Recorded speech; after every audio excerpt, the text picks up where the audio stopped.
Hola amigos del Ministerio de Café con Fe, continuando hoy con el estudio del Evangelio de Mateo y continuando con la predicación de Juan el Bautista, vamos a ver la segunda parte y tiene que ver con la promesa, ¿verdad? Entonces, está, como lo vimos, todo esto está basado en Mateo 3, 7 al 12. Pero inmediatamente después de la amenaza de Juan que veíamos ayer, venía la promesa que también contenía una amenaza.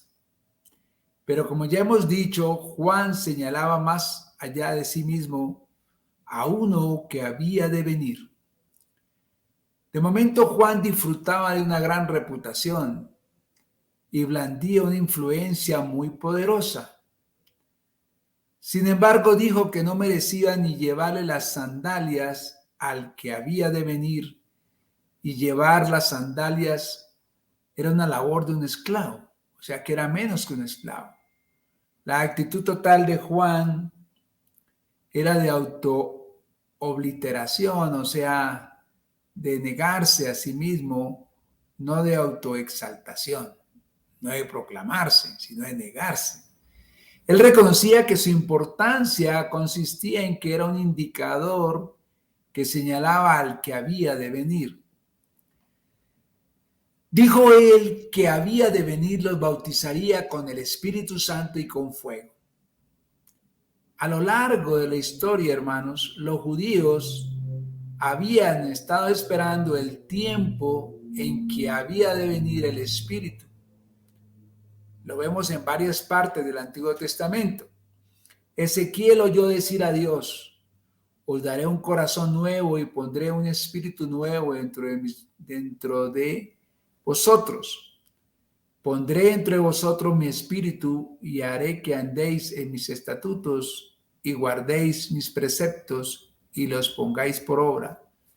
Eso nos dice Ezequiel 36, 26 y siguientes.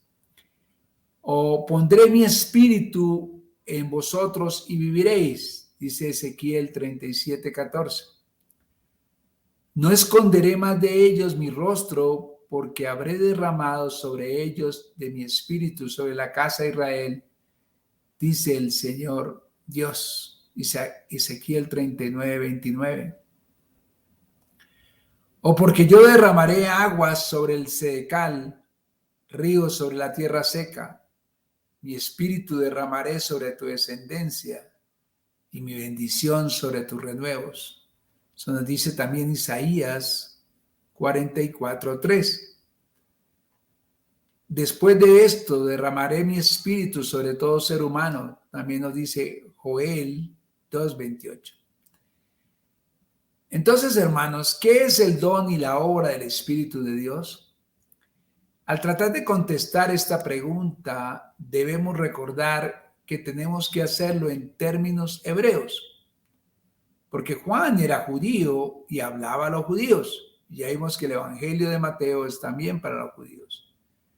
Pensaba y hablaba no en los términos de la doctrina cristiana del Espíritu Santo, sino en los de la doctrina judía del Espíritu.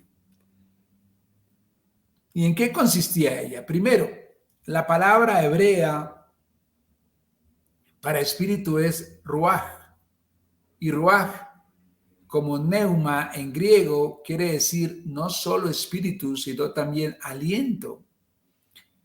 El aliento es la vida y por tanto la promesa del Espíritu es la promesa de la vida. El Espíritu de Dios alienta la vida de Dios en las personas. Cuando el Espíritu de Dios entra en nosotros, nuestra vida cansada, derrotada, desaparece y una oleada de nueva vida entra en nosotros y nos hace nuevas criaturas. Segundo, esta palabra ruaj, no solo quiere decir aliento, sino también viento.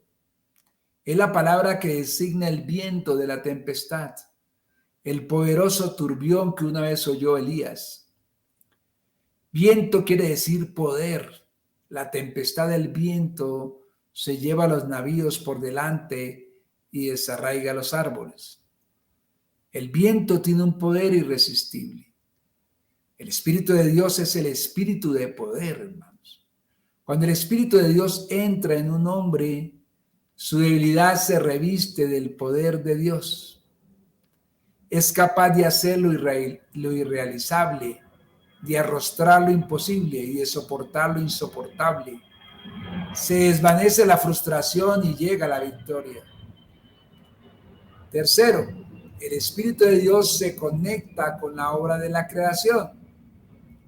Fue el Espíritu de Dios quien, moviéndose sobre las aguas, volvió el caos un cosmos, cambió el desorden en orden e hizo el mundo de las nieblas increadas. El Espíritu de Dios puede recrearnos a nosotros.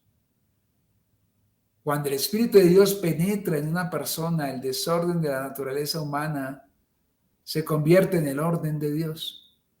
Nuestras vidas complicadas, desordenadas, descontroladas, las introduce el Espíritu en la armonía de Dios. Cuarto, los judíos atribuían al Espíritu algunas funciones especiales. El Espíritu traía la verdad de Dios a las personas.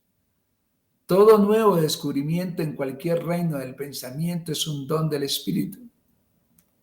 El Espíritu penetra en la mente y convierte las suposiciones humanas en certeza divina y cambia la ignorancia humana en conocimiento divino. Quinto, el Espíritu capacita a las personas a reconocer la verdad de Dios cuando la ven. Cuando el Espíritu entra en nuestro corazón, nos abre los ojos, quita los prejuicios que antes nos tenían ciegos, elimina la propia voluntad que nos tenía en la oscuridad. El Espíritu capacita a la persona para ver. Tales son los dones del Espíritu, como los vio Juan, y tales los que traería el que había de venir. Bueno, hermanos, la semana entrante continuaremos con este estudio del Evangelio de Mateo y algunas otras premisas del evangelio, de la palabra que trajo Juan, de la profecía de Juan. Bueno, cuídense mucho, Dios los bendiga.